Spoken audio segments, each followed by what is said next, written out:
Welcome to a new Daily Top AskReddit video. Today's topic. What's a company that didn't succumb to Enshittification? Arizona Tea. Same owners, same price, same formula. The owner has actually said he has enough money to live and be happy, so there is no reason to raise his prices. I was still seeing the 99-cent can as of a few months ago at a local gas station. 1.29 now. Still a great price. Our local grocery stores often have them under 80 cents. A year ago we could find them for 68 cents per air consistently, but that seems to be in the dustbin of history now. Arizona has a few different can types. You can buy the 99-cent one still, but the store makes less profit. They also offer a $1.29 can, but they charge the store a bit more for it. And I think they also have an unmarked can that they charge the most for. So basically the store can decide what price point they want. VLC, and whoever made WinRAR. I got a new PC at work with 7-zip and I've become so used to waiting a few seconds and clicking away the WinRAR trial notification that I still hesitate a few seconds when opening zip files. The trend here seems to be obvious. Companies who are private and not beholden to shareholders avoid enshittification. Enshittification is a direct result of publicly trading the company and selling your soul one quarterly earnings report at a time. It's not guaranteed that private company won't go shit, but it's guaranteed that public one will. It's only a matter of time. It literally cannot go any other way. The moment they hit customer base limits and cannot grow anymore, the squeezing starts. Both employees and customers. Because if they didn't do it, they'll probably get sued. I'm still absolutely furious over Joann's. My area has nothing close to what it offered, and now I either need to travel several hours or order online, and a lot of fabrics you need to actually feel and examine in person. Edit. Private equity was the word I was thinking of. Brain crossed some wires, but the rage stands, plus fixed spelling. IDKY I always spell Joanne wrong. Internet Archive greater than edit. archive.org/donate red heart. Hell yeah, fuck yeah. Wikipedia gets all the press, but I use IA almost as regularly. What a gift to humanity. I'd add Project Gutenberg, which has been providing free ebooks, tiered as scans, PG proofreads and formats them as proper e-texts, since 1971. They recently posted their 75,000th book. Also distributed Proofreaders, which has been painstakingly turning those images into e-text since 2000. It was a tight-knit friendly community of little old ladies who love books when I was there 20 years ago, and it's a tight-knit friendly community of little old ladies who love books now. It's really heartwarming. Yamaha, for musical instruments, not motorcycles. Yamaha guitars consistently hold their own against guitars double their price from other brands. If you want an acoustic under $1,009 times, I'm recommending a Yamaha. Same for their pianos, though I was shocked to learn the top-of-the-line Concert Grand is over $200,000 now. I'm afraid to look up how much Bosendorfers are now. WD-40. I bought a new can recently to replace the one I bought a decade ago, only because I couldn't find the old one. Still does what it does. The fact that they are so confident in their product and public image that they keep the comments on in their Reddit ads should tell you enough. I hope the folks who made King of the Hill got one hell of a payday from them. Someone won a lifetime supply of WD-40 on a game show. They gave her a case of 12. That's more than a lifetime, that at least 12 lifetimes. Bob's Red Mill and King Arthur Flour. Never buy any other flour, and both are employee owned. A few years ago, my sister and I went on a farewell cruise of New England. She was dying of cancer but had a few good years left. Unfortunately, I got very seasick, so we got off on the first stop, Boston, and didn't get back on. She had already lined up a sitter for a week for her kiddo back home, so we decided to rent a car and go see all the New England sights. When we went to Vermont, I knew we needed to stop on the King Arthur Lodge and see if we could take a class. My sister loved pastries, so this was right up her alley. Unbeknownst to us, their classes are extremely popular and book you months in advance. But when they heard about our situation, they pulled in another table to the classroom and let us join a full-day bread-making class.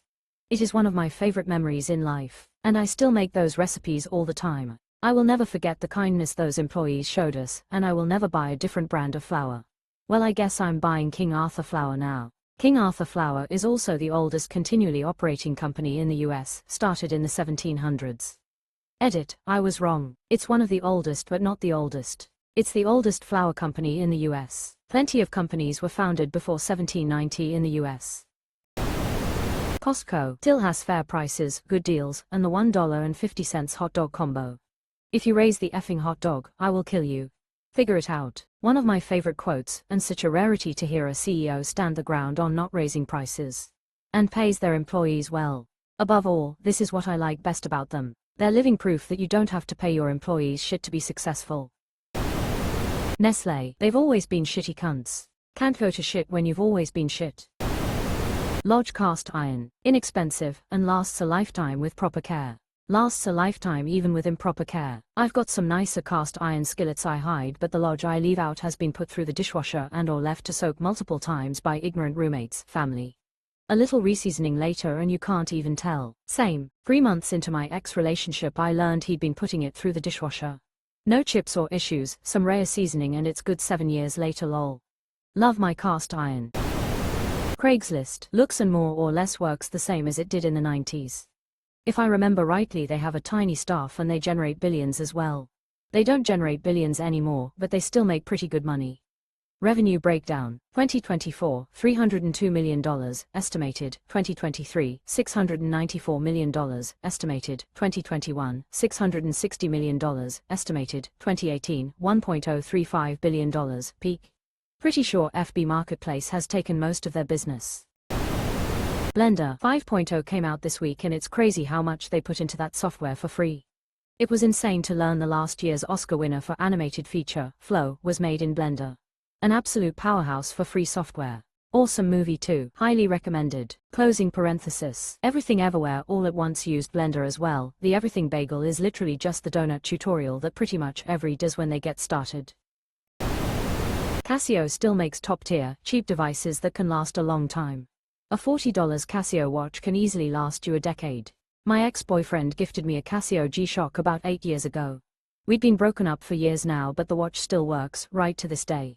It literally outlasted our relationship. I'm a park ranger and I rock a $20 Casio every single day.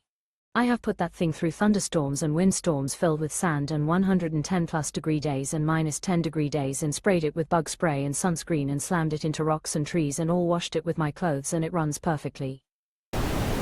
Valve, privately owned by a dude who is happy with his money printer. He keeps us happy, we buy him another super yacht. Yeah, I'm kinda okay with that. He does his thing while not destroying democracy anywhere. Steam is such an incredible software and platform. They've continued to make it better every day since it was introduced. I remember it caused some concern amongst the CS community when it first came out, but it's been great. Tremendous value for developers and gamers both. I remember being pissed I had to download some launcher when I bought the 5-disc Half-Life 2. My account turns 21 in a few weeks. We got lucky that Valve is a private corporation and Gabe Newell is a benevolent business owner. A single company controlling that much of a market should still be concerning. Just because it's fine now doesn't mean it always will be. Wikipedia, even if they do ask for donations, which is understandable for a non-profit website. Nothing scandalous has appeared that I can think of. Having done just a little bit of low-stakes editing, it's pretty incredible how rigorous and robust the process and community are.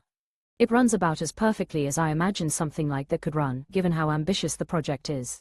The fact that Elon Musk was calling for it to be defunded means it must be doing something right. Bic, those lighters are still the best. Between the lighters and the pens, I always lose my Bic. Dr. Bronner, their Wacko label has been heavily sanitized since the founder's passing. Still a great product, though. I remember reading the label in the bath once, with the story about how old Dr. Bonner's family all died in the Holocaust, and he got over it by doing a ton of shrooms. New give me back shower reading material loudly crying. So far, Chewy, they still seem very customer forward. Any issues I have are easily resolved without problems. My cat was on prescription food that I ordered from Chewy. When she died I had an unopened bag and I emailed and asked if I could return it. They refunded the $55, told me to donate the food, and sent me flowers in her memory. I won't shop anywhere else for pet supplies. I know I can probably get products cheaper elsewhere if I look, but I'll still purchase from Chewy because of their customer service. I love Chewy but hate that FedEx delivers them. Every month they just toss it like it's no big deal and it busts open the litter or food. When I call to complain they are always so nice, "Oh, we can send out a replacement." No, I don't want a replacement. I just want you to stop using FedEx as your shipper. Edit, I am nice about it to the CSR and realize they are not involved in who they choose as the shipper but just want it know the issues I have with FedEx. That's sad. Our FedEx driver always leaves a tiny milk bone for my German Shepherd, except with Chewy deliveries. That day she gets two. I think it's a bribe to keep him loved. She does happy circles crying every time she sees him no matter the delivery. The thing is she won't eat milk bones. Except from him. I told him to save it and he asked to try and she took it and swallowed it whole basically and I said never mind, carry on, cold sweat smile. They're normal ones from the box he keeps by the front and grabs every time, nothing crazy. I wish better from FedEx for you, sad face. Chapman ice cream. When tariffs were announced and all grocery prices were going up, whether or not they were impacted by tariffs, the company came out and said that they weren't going to raise prices. They owned their equipment and used Canadian suppliers, so there was no need. I remember when COVID vaccines were announced and they needed special freezers. In a heartbeat, Chapman's offered the use of theirs, if needed.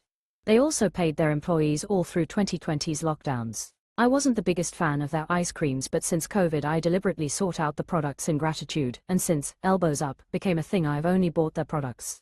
The salted caramel crunch premium ice cream and chocolate-coated fudge popsicles are terrific. Butter tart is pretty good, too.